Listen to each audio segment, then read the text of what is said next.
சென்னை சாத்தாங்காட்டில் கொலை செய்துவிட்டு 29 ஆண்டுகளாக தலைமறைவாக இருந்த நபர் பீகார் வரை சென்று போலீசார் கைது செய்துள்ளனர். கூடுதல் விவரங்களை செய்தியாளர் நிர்மல் வழங்க கேட்கலாம். நிர்மல், வணக்கம். 29 ஆண்டுகளுக்கு பிறகு இப்போது அந்த நபர் எப்படி பிடிபட்டார்?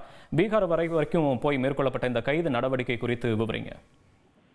வணக்கம். சென்னை சாத்தாங்காடு பகுதியை கடந்த 1996ஆம் ஆண்டு அதே பகுதியில் உள்ள மில்லில் கூலி தொழிலாளராக வேலை பார்த்து வந்தவர் பீகார் மாநிலத்தை சேர்ந்த ஜிகர் சிவார் சர்மா மற்றும் மத்ரவாத் இருவரும் ஜூலை 7ஆம் தேதி 1996ஆம் ஆண்டு பகிங்காம் கால்வாய் பகுதியில் மது அருந்திவிட்டு கஞ்சா புகைத்துக் கொண்டிருந்த போது வாக்குவாதம் ஏற்பட்டதாக கூறப்படுகிறது.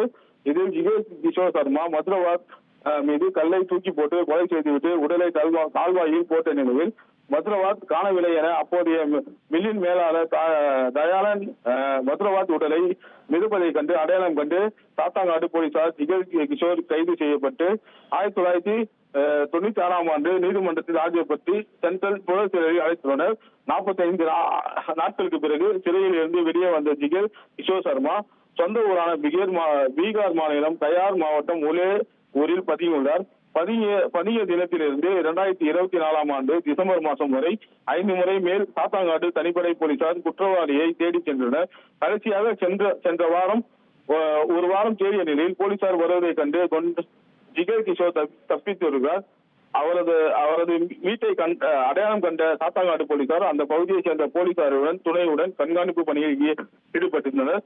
இந்த நிலையில் முயற்சிக்கு கைவிடாமல் கடந்த 22ஆம் தேதி துணை ஆணையர் சிவகுமார் தலைமையில் உதவி ஆணையர் வீரசாமி தலைமையில் காவலர் ரஞ்சித் மற்றும் காவலர் சித்திக் ஆகியோர் அடங்கிய 3 பேர் கொண்ட தனிப்படையினர் மீண்டும் ஜிகர் கிஷோர் சர்மாவை தேடி சென்ற நிலையில் போலீசார் வருவதை கண்டு மீண்டும் தப்பித்து சென்றார்.